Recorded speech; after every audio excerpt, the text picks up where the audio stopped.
Hello YouTube, this is the Darkly Player over on YouTube, and I know I haven't made a video in a long time. It looked like my channel was going to go away, but I decided to bring it back up and see if I can get some people over there, mainly because I want to do a Magic of the Gathering channel, and I'm happy if you guys watch it.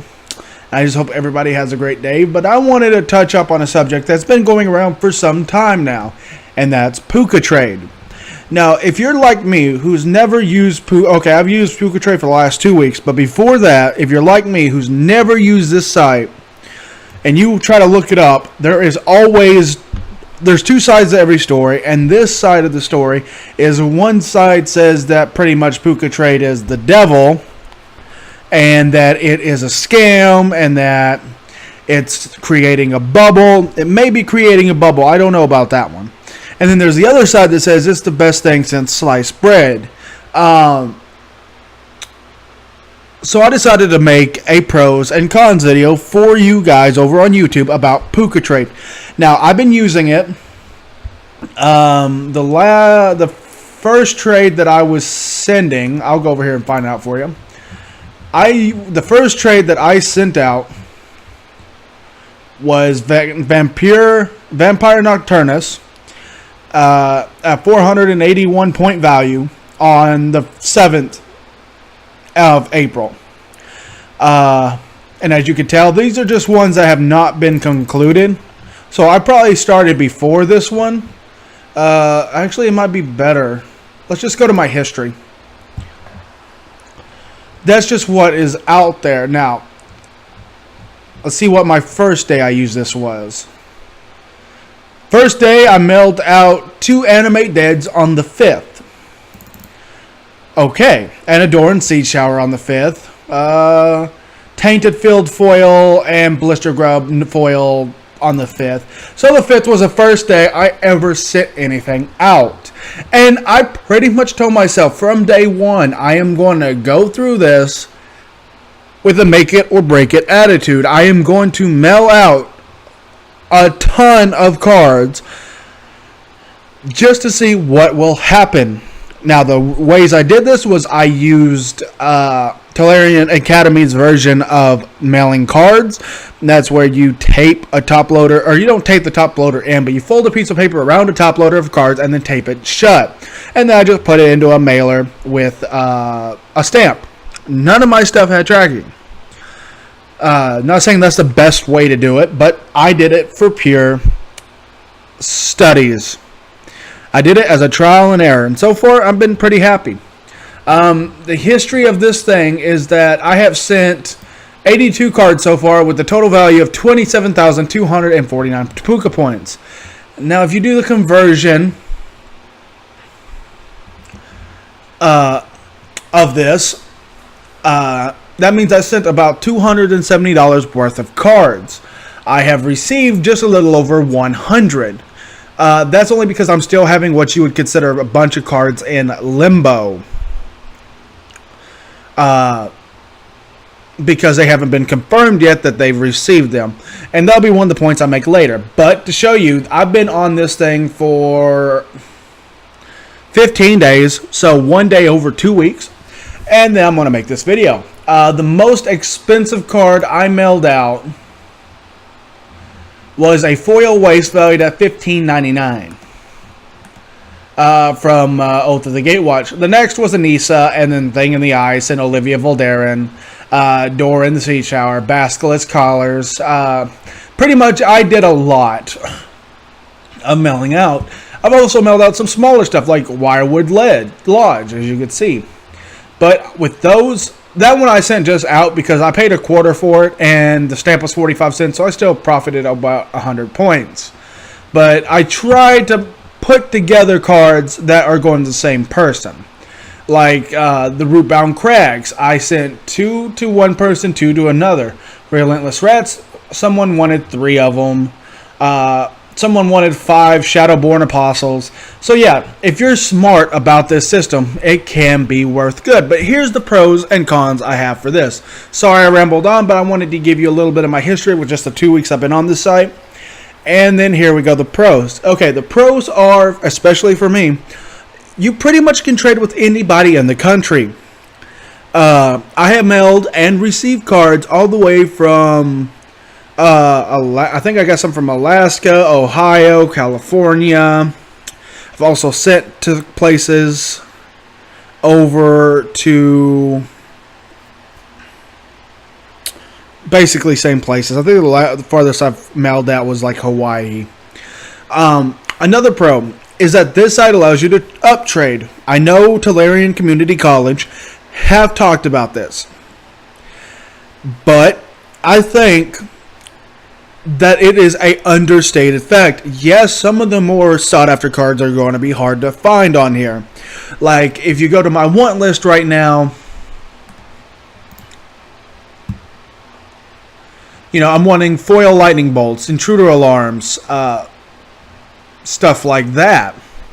You know, wooded foothills, temple gardens, stomping grounds, windsweeps, and some cheaper stuff here at the bottom.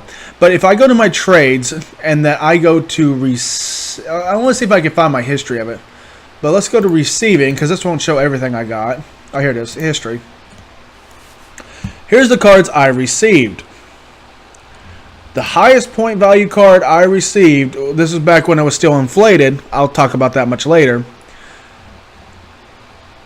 was for $15.95. Now these are only the ones that were confirmed I get, that I've gotten. Still got in limbo a bunch of trades. You know, it also allowed me to get some coat of arms, a core lash, shambling vent, door of destinies, and some of the smaller stuff. But if you go over to my cards receiving now that are in limbo, and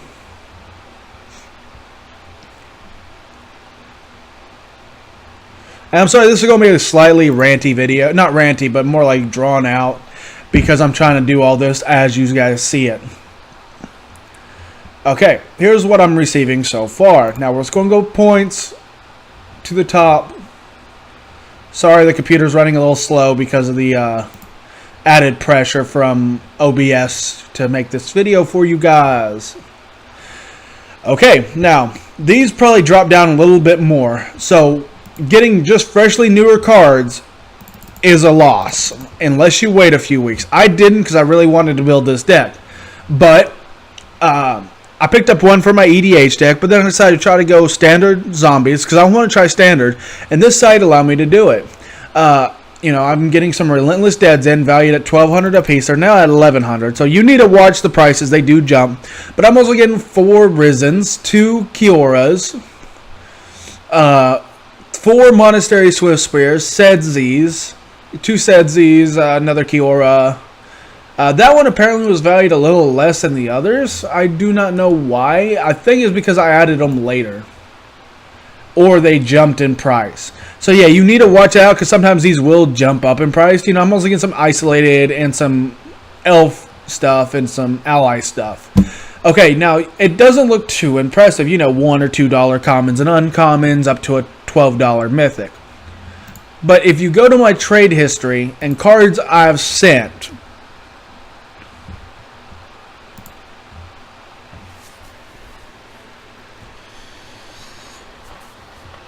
the majority of this is commons and uncommons I mailed out. Yes, you'll see a good bit of rares, mainly cheaper ones like Ratchet Bomb, Foil. I paid $1 for it, mailed it out. Yeah, okay, it's going to probably be 50-50 for me because it allowed me to uptrade a lot of these cheaper cards because, you know, I got rid of a bunch of $1 or $2 rares, $3 rares, into $12 cards. And a lot of people are like, that's not that big of an uptrade. But when you're coming from my area, when one is really hard to find other people to trade with that want your stuff, and 2, most people just want to get the higher end stuff. They don't want to mess around with $2 or $3 cards. Puca Trade evens the playing field because, like you see here, here's 5 Shadowborn Apostles. I paid $0.05 a piece for these up at my local store, who does $0.05 a common and $0.25 an uncommon. And they valued them here at $1.50 a piece. So if you also know how to look out, sorry about that, for these deals in your local card shop in their bulk stuff. Yeah, it'll take some time, but I pretty much uptraded nickels and quarters. Like Wirewoods, these cost me $0.25 a piece. Relentless Rats, these cost me $0.25 a piece. Shadowborn, Cable Ritual, they cost me $0.05 a piece. Tainted Isle cost me $0.25. Bloodlord did cost me about what I traded it off for, because I bought that for an EDH deck. Neospires, I bought it in a collection. I paid $25 for a whole collection that had Kalidas, Chandra, Nisa, and a bunch of other good stuff. So I paid probably $0.05 or less for this card. Animate Deads, paid $0.05 a piece. Tainted Peak, actually that one I got in a trade, so I didn't really pay anything for that except I think a common. Witches, I paid $0.05 a piece. Neonaut, that one I did pay 50 cents for, but that was because I bought it locally. Breakneck Rider, I got it in the pre-release, but I put that with another card just so I can get over a slight limit. So yeah, if you know how, hold on, I'm about to sneeze, I'm sorry. Okay. So yeah, the second point I got is this site allows you to uptrade. Yes, I've been mailing out a bunch of like $10, $12 cards, but that stops right here. This is if I count the number of cards that are sending for 1,000 plus, it's only 5. That's all I had that was worth more than $10 in this game, and that was only because I got one from a fat pack, one from a collection, one from a local trade, one from the internet, because Olivia I bought as my commander for a vampire deck. Doran I bought as well, so I didn't really lose any money on them. I actually probably plussed a couple hundred points, so a couple bucks a piece. Basilisk Collar, I think I paid $5 for locally. Captivating Vampire online for like $5. Tainted Field, now this one was a good one. I paid 50 cents for this locally. I traded it out for $7.68. That's not bad. But that shows that you can uptrade if you watch your skills. Now the third thing I got going for this site is that sometimes it doesn't take long at all to get a trade. These have been sitting in here because I've recently got some trades in.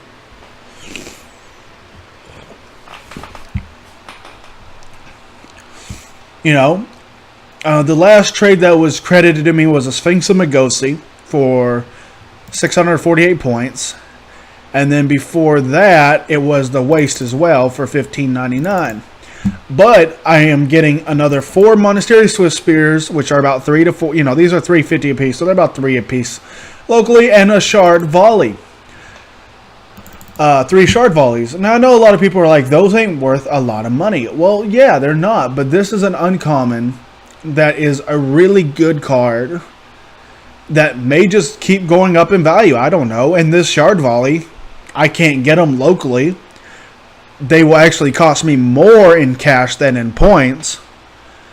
So yeah, to me it's worth it. Yeah, sometimes I have to downgrade, but it's not bad when you have to downgrade, because locally I can't get these foil archenemy swamps. I can't get the and as you can tell, I'm getting a lot of these swamps. Well, number 27 and number 28. I can't get locally my Caravans Caryatids. I can't get local a lot of this stuff that I am wanting. So to me, it's worth trying to even downgrade a little bit if you want to do that, because you just get points. And it doesn't matter how you spend your points.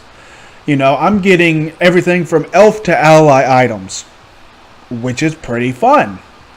You know, Imperious Perfects, How to Free Blade, stuff I just can't get locally, and when I can, people don't want to trade them. So I guess the third point I got is the ease of trading. You don't have to worry. You just got to find somebody who wants the cards you want and send it off. Then all you got to do is make a want list of cards that you really want, and there you go. You can get those. Of course, because of the way the site runs, you need to adamantly look into your want list periodically. I would say update it every 2 to 3 days. A bit more if you're wanting really, really new cards. Because as you saw, in less than just a few days, the Relentless Dead that I wanted dropped from $16 to $11. And it's been hovering around $11. So yeah, I lost a little bit of cash on those cards. But I traded merely commons and uncommons to upgrade to that. And then I downgraded a lot of my 1,000 point cards, $10 or so, for the stuff I can't get locally. They're the ones that are paying for my Swiss Spears, my Elves, my Allies, the Volleys. They're the ones that are paying for the commons, uncommons, and rares that I need for cheaper stuff. But again, these are all the good points so far that I've got with this site. Yes, I'm not going to go into a lot more good points. I think I'm only going to do... no, that's it. Let's just do 3 and 3 today. So yeah, those are my 3 good points. Is that one? I even forgot. I was rambling so much I forgot. But the three points I like about this site is that it allows you to upgrade. The ease of trading is outrageous, and the whole system is so easy to trade with. It's just very simple. But there are some points I have against this site. One is that sometimes the trades take a while. Mainly, I think it's because I've been using stamps and non-tracking. But it does seem to take more than 3 days for them to get my package and to credit me with the points when they click it. Which is not bad at all. Another bad point I got with this is that sometimes... you do receive cards that are not near mint, and the site bases all its prices off of near mint. I have done this to people by accident because it looked near mint to me. Again, what looks near mint to you won't look near mint to others. But I have received some really damaged cards. Some of them I flagged them as go ahead, send them to me as slight played because of the way I'm building this, I'm playing EDH, I'm playing Modern, I'm playing sets that need older cards that may end up slight played. And I don't mind a few nicks on the corners or something like that, as long as you tell me ahead of time. But sometimes people don't tell you, and they just mail them to you. So you've got to watch that out. And the third one I got is regards to basically the system. Yes, I said how easy it was to trade, but there are some times when you just sit here and refreshing your page just to see if someone's going to send some of the cards you want. I've only noticed this recently because when I first started, I wanted some easy to get stuff. I wanted Earthbinds and cheap cards, and those came pretty fast. But when I started wanting non-newer cards, and I specifically stress that, non-newer, because it didn't take me long to get a playset of Relentless Deads as long as I had the points for them. It didn't take long at all. So I'm thinking as long as it's a newer release set, people are a little quick to trade those out and receive them. But when you try to get some older cards, specifically for Modern and say EDH, they will sometimes sit here for a while. Especially if they're older sought after cards that no one really wants to trade. Like the Windswept Heaths, the Stomping Grounds, and stuff like that. Heck, I've even had trouble getting the Intruder Alarms. This is the third time I put them back on my want list because of the deck I keep wants to make is changing. Heritage Druid will probably be another hard to get card. Wooded Foothills, Temple Gardens, these will sit here. The bottom probably won't. Soul's Attendant, Imperious Perfect, Arbor Elves, and Essence Warden. Not too exciting on the butt end of this, but that's just for a deck I want to build. But it may take days to get some of the more sought after cards. Especially, if they're used for competitive play. I have noticed that a little bit. Is that it does take a little bit to get some of the more sought after cards. I'm not exactly sure how high up the rung gets for cards like that, but I have noticed that if you're trying to get fetches and you're trying to get shock lands, they tend to be a little hard to get. Again, most of these have just recently been added, you know, a couple of days ago. And I've only recently got the points for them. But before that, I had this account up to about 6,000 points. And I had the same want list. I only removed them because I didn't want to build my elf deck. But now I do want to build my elf deck. So I decided I'm going to re-add all these. Again, a couple days later. You know, I was up to about 4,000 points just a couple days ago. I could get 1 or 2 or 3 of, depending on these sets. But no one's traded them. And before they were up for another like 3 or 4 days with no bites. So I think if you're trying to get competitive, more sought after cards, it's a little harder to get. But it's possible if you got the patience and the points. You know, if that's what you want, try not to flood your want list with a bunch of low-end cards. Because a lot of the cards on here are only for casual play for me. You know, the shard volleys, the foil lightning bolts, the swamps. Even the elf deck that's going to run these lands may only end up being a casual deck. I don't know, because I don't think it's going to be competitive enough. But I have noticed that it's a little harder to get those lands. But that's the only third bad thing I got, is that some cards are a little harder to get than what people are saying they are easy to get, than what they are saying. You know, some people will come on this site and be like, oh, I'm going to trade a bunch of commons and uncommons for a shock or a search land. Yeah, you can do that. That's not impossible. But you have got to fight a bunch of statistics, because I am a paid member, but I am only a silver member. I only did that because it's $5 a month and I can request foils. I don't mind paying $5 a month to request foils. You know, it's allowing me to get the foil swamps I need, the foil mountains I need, the foil lightning bolts I need. I do not mind paying for that service, especially when it's only $5 a month. But because of that, I am pushed down on a lot of lists. You know, I'm always usually under gold members and some free members. Mainly they do a weird system on here that takes your points into consideration and some other factors. But you are competing for against other people for trades. And that's kind of a good and bad thing. Yes, it means that you're going to get good trades. You know, it's possible to uptrade 5 Relentless Rats plus a couple other cards into a $10 card or more, but you have to put in the work. And as you see, for me, looking at just the recent trades, they're mainly for cheaper cards. And that's what I noticed. A lot of people try to tend to get cheaper cards, you know, like these Fierce Impasse. They're only 60 cents a piece on here. So if you find those locally for a nickel a piece, buy them and flip them. But you see, this is just recent trades. And I am not seeing anything on here that is $10 or more. Unless I am overlooking something. I know those Ruinous Paths are like $1 something on here. Quicklings can't be that much. Yeah, Soul of the Harvest only 60 cents. Colgag is only 60 cents.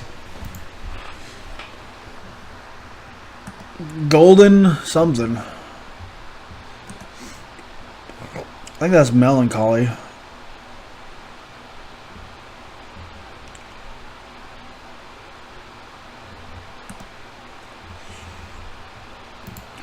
You know, Gladeheart, 26 cents. 32 cents for Miscalculation. 62 cents for Crypt of Agadim. Again.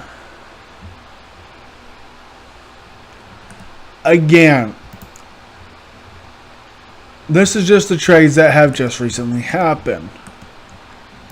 And you see, it's rare for them to break over $1. You know, Vern, 60 cents. Realm Seekers, 42 cents. Emeria, 40 cents. And if I refresh the front page,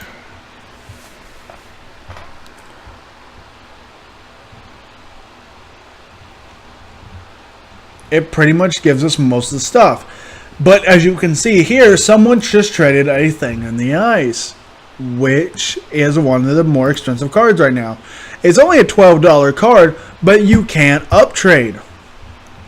And again, it goes from $11.87 to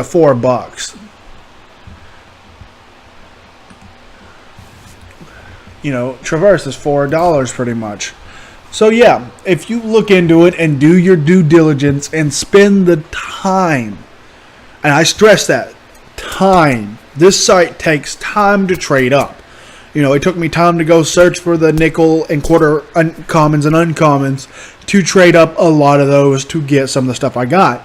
I got ancient ziggurats locally for 25 cents a piece, and I traded them for $3.50 worth of points a piece.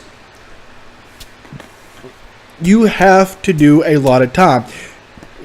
It takes time to organize your collection or go find new cards for the collection. It takes time to package and go to the post office to get your stamps. It takes time to deal with messages, update or delete your want list. So yeah, my whole idea of this site is that it is worth it. It is worth it. It's got pros and cons, but they are about even, and it allows people like me who can't really trade locally. And it's not because I don't have a following around here. I have 2 stores in town, and I live in a town that's only about 40,000 people. And both places tend to get a decent amount of people. My issue is I usually don't have the cards that people want, because not everybody around here wants ancient ziggurats and Thing in the Ice. Not everybody wants Innocent Bloods and older cards like that. So for me, Puca Trade allows me to even the trading field for myself, so I can allow myself to get the cards I need for decks and then upgrade and play better Magic. So for me, it is worth going into the site and spending the time and the energy it takes to uptrade and look for the cards you are seeking. Because on my want list and even my receiving list, I can't get more than 90% of those cards locally. And usually if I find them, the shops have them. And usually when the shops have them, they charge more. Mainly is because they go off of set sites. When I buy cards, I usually go to eBay or TCG Player. And that's because those places are cheaper, because they drive the prices down because of competition. Sites like Star City Games, TCG Player's mid, low, and high rating, and places like MTG Fanatic. I don't know if that one's still around, but it was pretty big a while ago. They're set stores. They update their prices regularly, but sometimes you will find it cheaper elsewhere, especially in markets like eBay and TCG Player, where the players or the sellers have to compete with one another to get the most sells. And that's the only reason I don't like buying cards locally. I'll buy packs, I'll buy stuff like that when I want to. I'll even buy my sleeves locally because I've got a pretty good supplier in town. But when it comes to singles, most of the time they charge more than what I can pay for it online. That's including the shipping charges incorporated into the price. So I say this to everybody on this channel. If you want to try Puca Trade, go for it. Do it your own way. Up trade, sit on your cards, do whatever you want. Because to me the site is worth it. It is heavily worth joining, trading, receiving, and all that. Every time I get a package in the mail, it's like Christmas, because that's a step closer to a deck I'm finishing. And I'm going to show you some of the fruits of my labor from this site. I'm going to bring up OBS right quick so I can see it. Okay. Hello, everybody. Here's some of the fruits of this deck, or of the site. This is the elf deck I've been building. Because of Puca, I was able to get my 4 Elvish Archdruids, 4 Nettles, And you're going to laugh at this, but it also helped me get my 4 Lanos because I prefer this really old artwork. You know, I really like that artwork. I've already had those. It also helped me get my Sages, Primordial Sage. Also helped me get my Jiragas. Also helped me get my Banefires. Of course, some of these ain't worth a lot.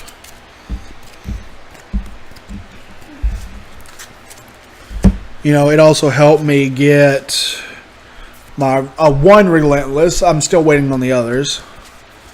It also helped me get most of this deck. I had these 12 cards already, but it allowed me to get my 4 Vine Trellises, oldies, 4 Wall of Roots, oldies, 4 Harrows, oldies. And I'm sorry this video is going a while. You know, it also helped me get more Banefires and Rally of the Ancestors. Now, that's just the small stuff. I've also been trying to get EDH decks together with this site. And because of this site, so far I've got this much at least. It's hard to see it. For my zombie deck, EDH. You know, some of these cards I did have before, but because of Puca, I was able to get a pre-release Corlash, Bone Knitters, Foil Valkyrie Lich, Soulless Ones, Helldozer. I know it's hard to see the cards because of the stuff. Let's see if I can get you a better look. Old-fashioned Gravedigger,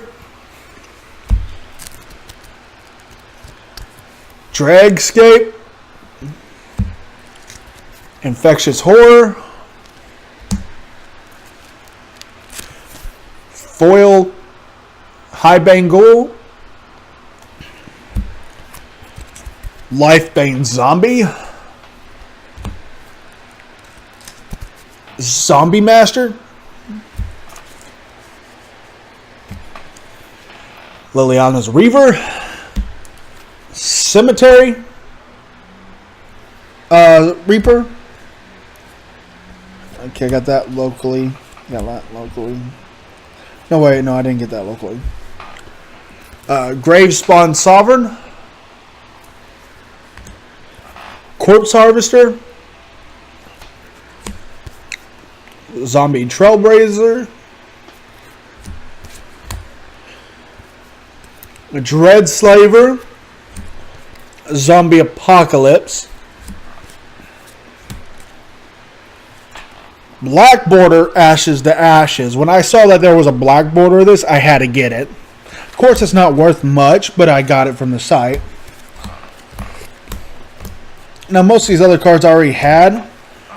It also helped me get my Foil Coat of Arms, Foily, from the Sliver deck.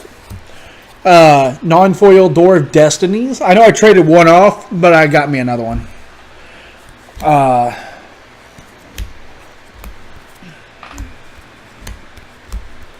Had a lot of these already.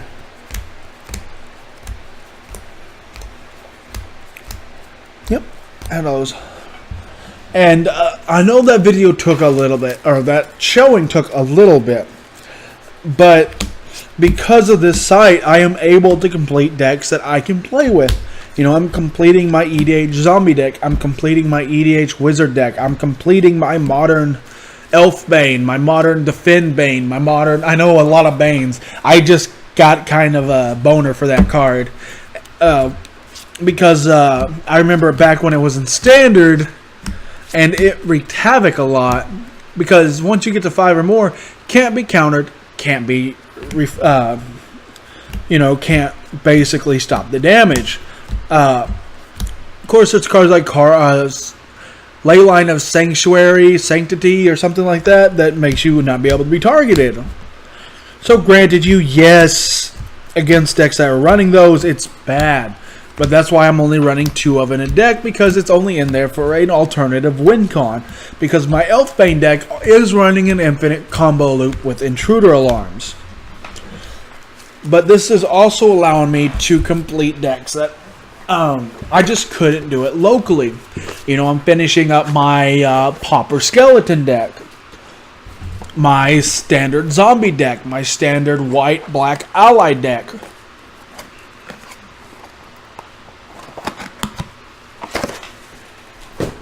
So yes, if you put in the time and you put in the energy, this site is worth it. I say go ahead, give it a shot, and see if you like it personally. There is so much opposition and praise for this site. I thought doing a pros and cons video for you guys would be worth the time and energy to do it. So please everybody, go give Puca Trade a try.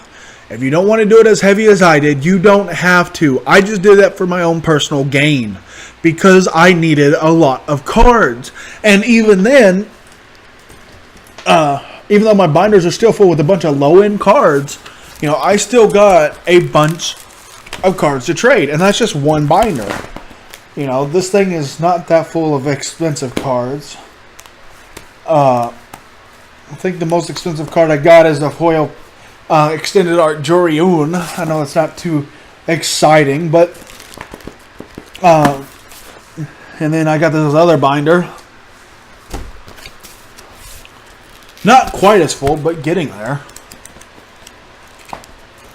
You know, the rest is just empty.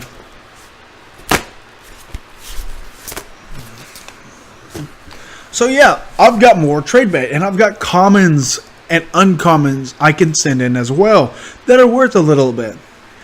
But yeah, this is just my experience with Puca Trade. I hope you guys learned something from this, and I hope you guys take it with a grain of salt. So everybody, please have a great day. This is the Darkly Player, and I'll be out of here for now. P.S. I am probably going to start doing videos again of decks. I may start doing some Pauper. It'll mainly be the older format, or old formats, like Pauper, EDH, and Modern. Because I'm not really too big in Standard yet, and Vintage and Legacy are kind of out of my price range.